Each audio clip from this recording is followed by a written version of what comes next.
우리 지난주 여러분들 어떻게 보내셨습니까?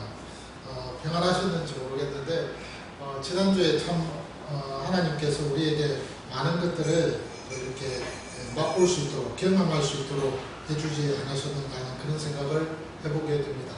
지난주날 제가 여러분들에게 말씀을 드릴 때에 쿰이라는 이 어떤 주제에 대해서 말씀을 좀 드리면서 그 일어난 자들이 하나님께로부터 받았던 그 약속이 무엇인지에 대해서 좀 우리가 생각을 해보았습니다. 그 약속은요, 체험의 약속이었습니다. 그래서 주변에 있는 많은 사람들이 이 이스라엘 백성들 가운데에서 예루살렘으로 성전을 짓기 위해서 나아가고자 하는 일어섰던 자들을 모든 자들에게 자기가 가지고 있는 그 예물들을, 그 재물들을, 그 재산들을 또 이렇게 나누어주는 그 체험의 역사가 있었다고 그렇게 말씀을 드렸죠. 그리고 나서 그 체험과 함께 그들의 마음을 함께 하는, 공감하고 동화하는 그런 어떤 생명의 동화가 있었다고 그렇게 말씀을 드렸습니다. 혹시 여러분들은 지난 주간에 이 말씀을 듣는 중에 한 주간을 살아가시면서 이런 경험들이 있으셨습니까? 내 주변에 있는 많은 환경과 또 많은 사람들이 여러분들과 함께 마음을 공감해하고 그 공감된 마음 속에서 같이 함께 그 마음을 나누면서 그러면서 정말 하나님의 살아계심을 또 한번 확인하고 또 그 일에 대해서 감사하면서 하나님 앞에 영광을 돌리는 그런 시간이 있으셨는지 모르겠습니다. 저 같은 경우는 제가 지난 한 주간을 이렇게 돌이켜보면서 말씀을 준비하면서 생각을 해보니까 참 많은 것들이 있었던 것 같습니다.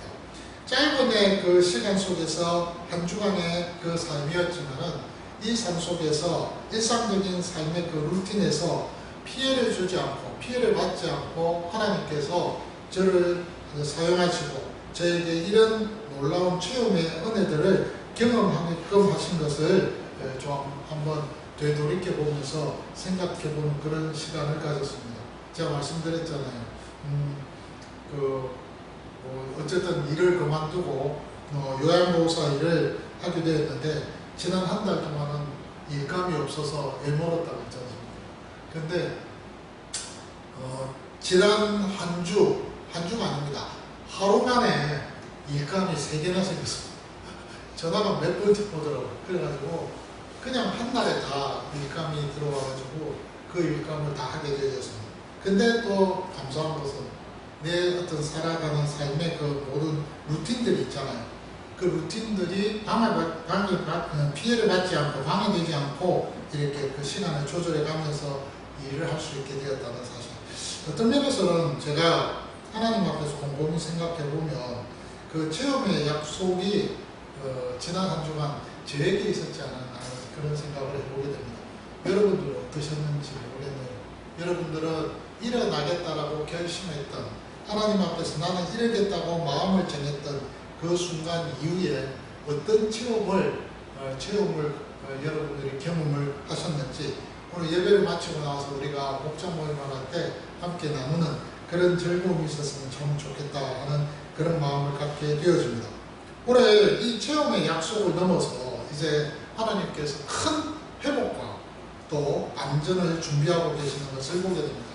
오늘 6절에 이어서 7절부터 10절까지의 말씀을 보십시오.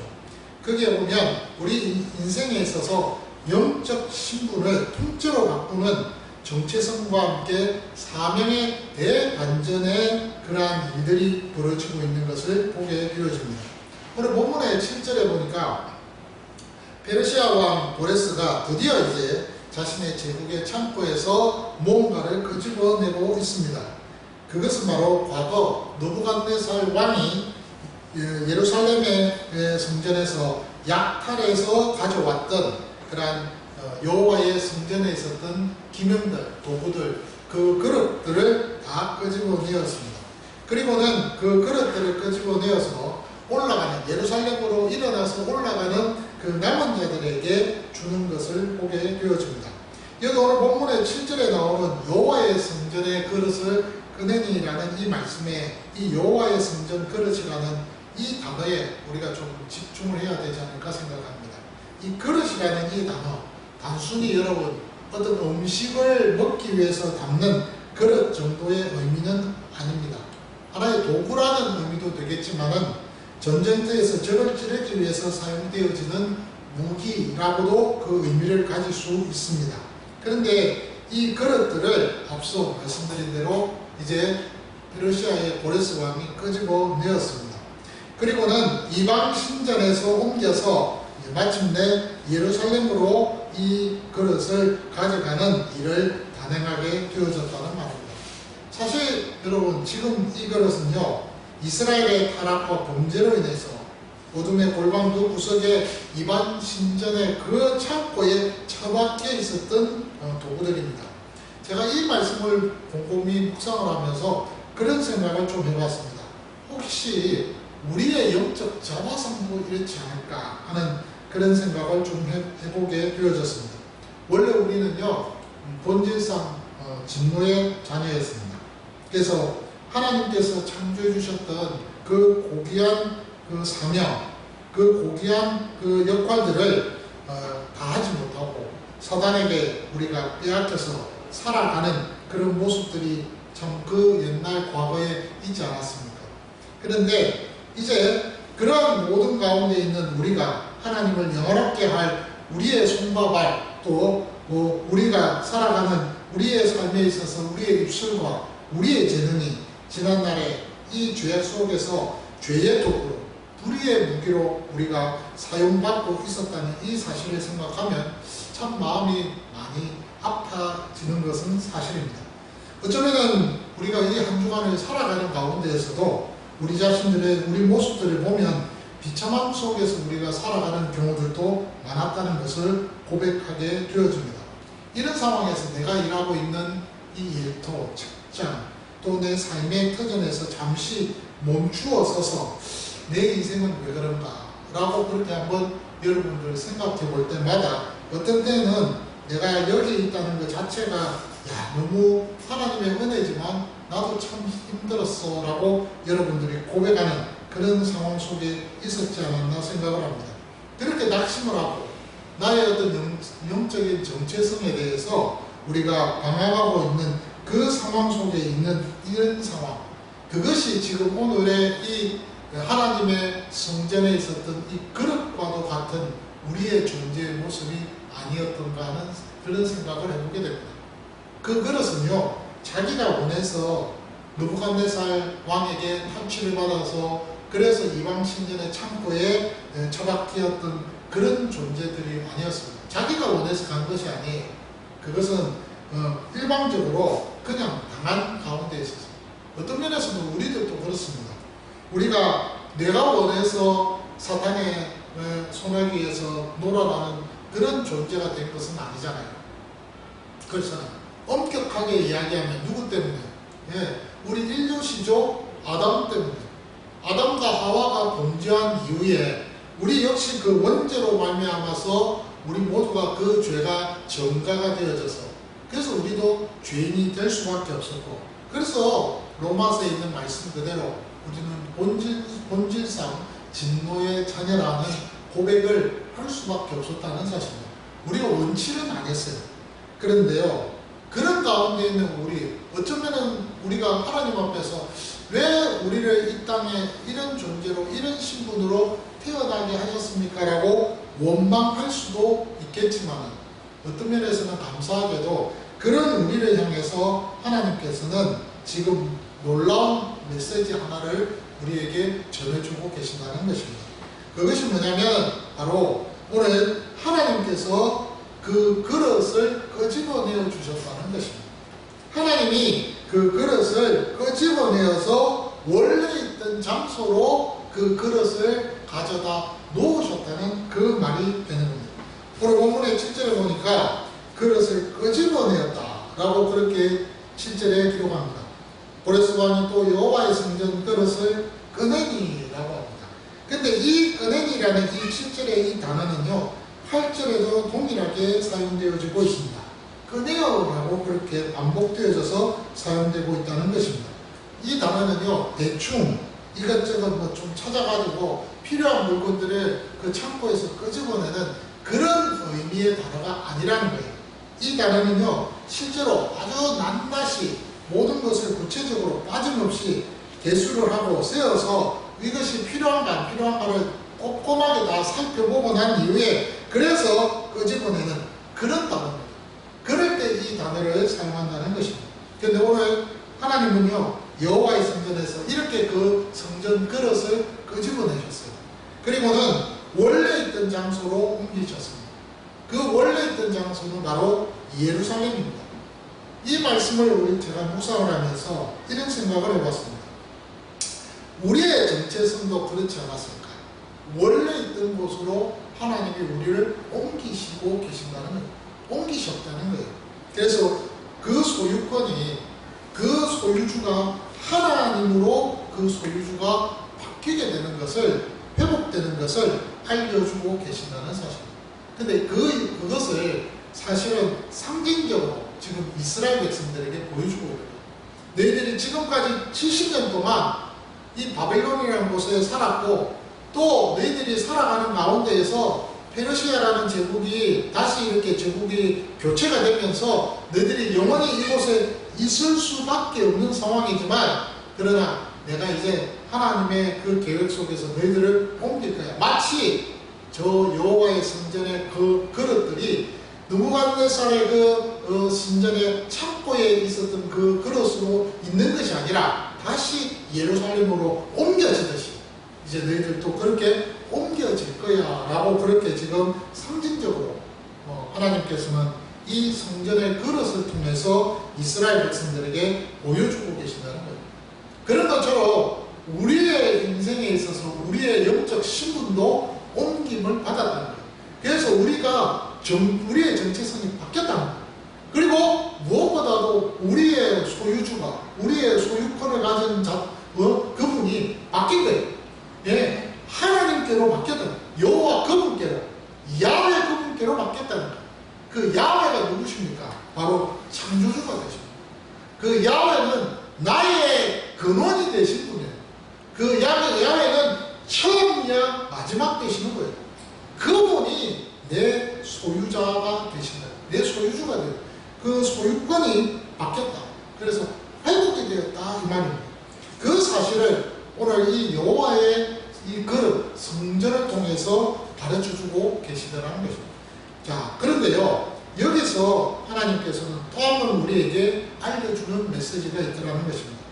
이 완전히 꺼냄을 받아서 이제 완전히 옮겨지게 된 그 그릇을 이제 통하여서 하나님께서는 우리에게 또 하나의 영적인 메시지를 주셨습니다.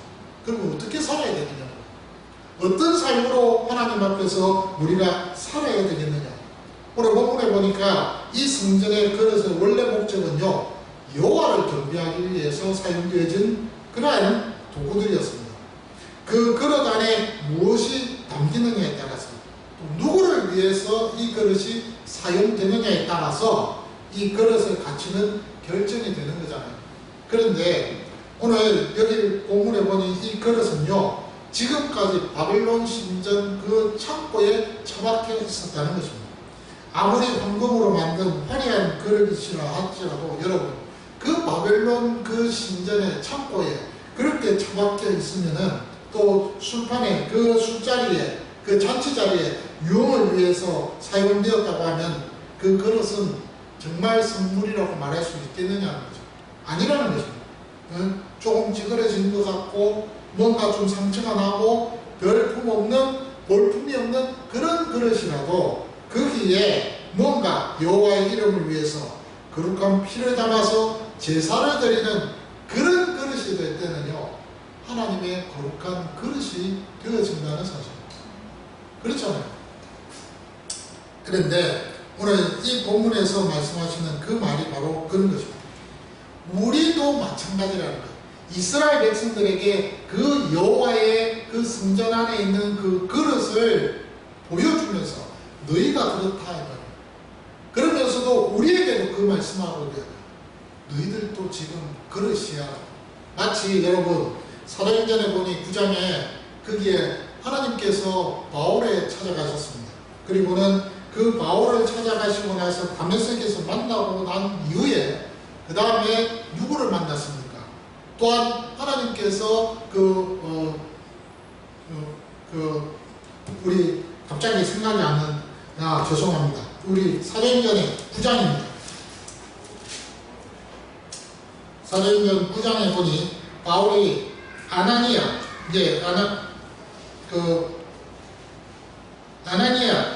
아나니아를 하나님께서 만나셨어요. 그리고는 아나니아를 만나시고 난 이후에 그 아나니아에게 바울에 대해서 하나님께서 말씀을 하신 것이었어요. 이게 뭡니까? 이방을 위하여 내가 사용하기 위한 뭐라고요? 그릇이라고 했어요. 기가 막힌 표현입니다. 사도행전 9장에 있는 이 그릇, 엄청난 의미입니다. 그래서 그 그릇, 하나님이 사용하시는 그릇이다. 우리도 마찬가지래요. 우리도 예루살렘 성전 안에 우리가 갔을 때 우리 역시도 하나님 앞에서 성전의 그릇으로서 하나님 앞에 사용받게 되어지는 부분들이 있더라는 것이죠.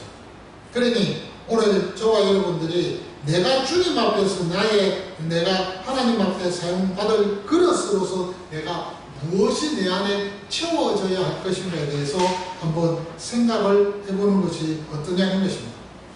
어둠의 권세인 사탄은요, 끊임없이 우리를 향해서 지금 속이고 있는 내용들이 있습니다.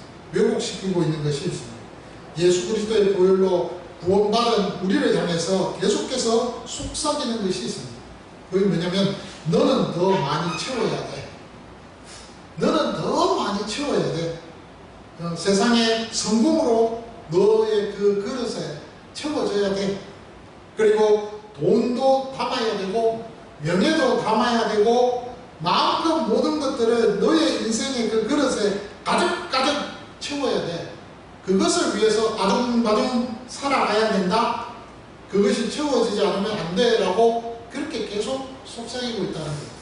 그러면서요, 우리 자신은 그렇게 채워지지 않았을 때 내 인생은 실패한 거 아닌가?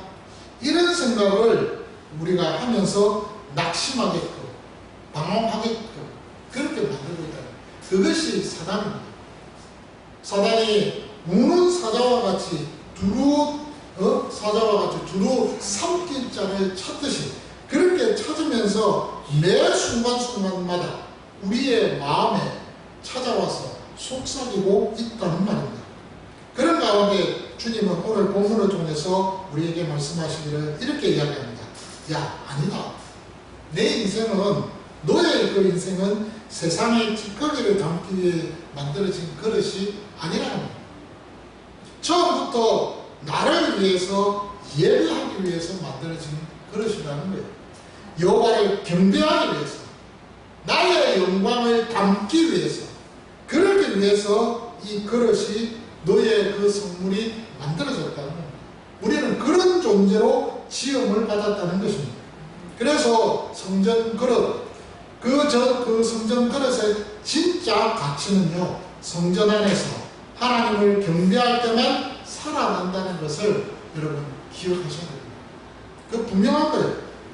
하나님이 우리의 죄의 사슬에서 사방의 그 사탄의 그 정죄 안에서 우리를 완전히 꺼내어서 최종의 그 목적지 바로 예배의 삶으로 예루살렘으로 우리를 옮겨주셨다는 그 사실입니다.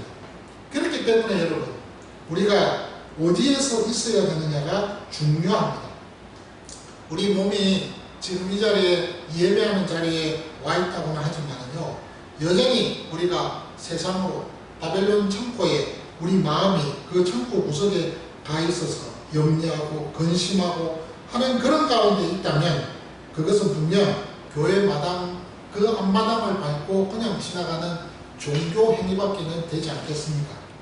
분명한 것은 여러분, 내 존재의 목적이 하나님을 영원롭게 하는 예배라는 이 사실을 분명히 아셔야 됩니다. 내 삶의 전체가 하나님께 예배하는 삶이라는 거예요. 내 삶의 소유권이 주님께 모든 것이 다 맡겨졌다는 사실을 기억하셔야 됩니다. 그거 돼요. 그거 없으면 안 된다는 것이죠. 분명한 것은 여러분, 이제 우리의 삶에 있어서 내일부터, 아니 지금 이 시간부터 우리가 교회 밖을 나가서 우리의 그 마주하는 일터와 가정을 바라보는 우리 눈이, 우리의 그 안목이, 관점이 바뀌어져야 됩니다. 분명 바뀌어져야 돼요. 우리가 살아가는 그 삶 속에서, 우리가 일하는 그 직장에서, 우리가 일하는 이 삶의 현장 속에서 우리가 그냥 입에 불칠하기 위해서 일하는 것도 아니고 돈 버는 것 절대 아니라는 것입니다. 하나님이 여러분을 성전의 그릇으로 파송하셔서 예배의 처소로 삼아주셨다는 사실입니다. 여러분들이 만나는 그 사람들에 대한 그 태도가 분명 바뀌어져야 합니다. 내 입술을 통해서 하나님의 영광이 담아져야 되고요. 내 손과 발이, 헌신을 통해서 그리스도의 살아계심을 나타내는 예배의 통로가 되어져야 한다는 사실입니다. 우리가 한 주간을 살아가면서 분명히 기억해야 할 것이 있습니다. 우리가 살아가는 삶 속에서 우리의 목적을 잊어서는 절대로 안 됩니다. 우리는 그냥 단순히 하나님께 영광 이렇게 말하잖아요. 하나님께 영광 돌리는 삶을 살아가야 된다고 말하잖아요. 근데 여러분, 그것이 구체적으로 뭘까요? 그것은 하나님 앞에 예배하는 삶입니다. 하나님 앞에 예배하는 그 삶은 뭘까요? 여호와 하나님을 기억하는 것입니다. 그 여호와 하나님을 한 번 더 기억하고 또 한 번 더 기억하는 것입니다. 그것이 바로 예배하는 삶입니다. 여러분들이 이 장소에 와서 하나님 앞에 예배하는 것은 왜 예배합니까? 그것은 바로 여호와 그 하나님을 한 번 더 기억한 것을 또 한 번 주변에 있는 성도들과 확인하기 위해서 이곳에 오신 것 아니겠느냐 이 말입니다. 한 주간을 우리가 살아가면서 우리가 하나님 앞에서 사는 가운데 이 세상의 화려함에 기죽어서는 절대 안 됩니다. 내가 원래 있어야 할 그 자리에 예배의 자리를 사수하시기 바랍니다. 이 장소에 이 자리를 사수하는 것, 지키는 것 중요합니다. 그러나 또 하나, 여러분들의 삶의 현장에서, 여러분들의 삶의 그 초소에서 하나님 앞에서 드려지는 그 예배의 삶, 그 자리를 지키는 것도 중요하다 이 말입니다. 여러분들이 가는 곳곳마다 그리스도의 향기가 드러나고 나타나는 것도 바로 하나님 앞에 예배하는 삶이 되어진다는 사실입니다. 그런 가운데서 오늘 이 에스라 1장에 있는 이 말씀은 참으로 우리에게 많은 영적인 도전을 주는 그런 말씀이 아닌가 생각을 해보게 됩니다. 그래서 오늘 제가 제목을 빠짐없는 회복으로 시작되는 예배의 자리라고 제가 제목을 정했던 것 정했습니다. 오늘 이 말씀을 좀 요약을 해서 마무리를 한다면, 여러분, 우리는 하나님 앞에서 그렇습니다. 제가 PPT에도 이렇게 준비를 했습니다만, 우리가 하나님 앞에서 사용받는 그릇입니다. 그런데 얼마 전까지만 해도 그 그릇은 바벨론 그 창고에 먼지 구더기 속에, 흙먼지 속에 그렇게 처박혀 있었어요. 그런데 우리를 하나님이 건져내셨어요. 끄집어내셨어요. 그리고는 우리를 사용하기를 이제 원하고 계시고 이제 그 일을 시작하셨습니다. 분명한 것은 여러분, 하나님 앞에서 우리가 마음을 정하고 뜻을 정해서 일어났더니 하나님께서 이런 놀라운 역사들을 우리에게 체험하게끔 만들어주셨다는 사실. 중요한 것은 여러분, 우리가 결단하십시다. 뜻을 정하십시다. 그러면 하나님께서 하십니다. 분명한 것은 내 안에 계시는 그리스도의 생명이 나를 움직여서 이 삶으로 이끌어 가신다는 것입니다. 내 힘으로는 절대로 안 됩니다. 내 안에 그분이, 생명 되시는 그분이 지금 그 영이 나를 붙들어서 성전의 그릇으로서 이 땅에서 어디서든지 하나님의 영광을 담아내고 누구를 만나든지 그리스도의 향기를 나타내며 무엇을 하든지 하나님의 그 말씀 앞에서 하나님을 예배하는 그 삶을 살아갈 수 있도록 만들어주신다는 사실. 그렇기 때문에 우리는요, 낙심하지 않는 거예요. 우리는 실망하지 않는다.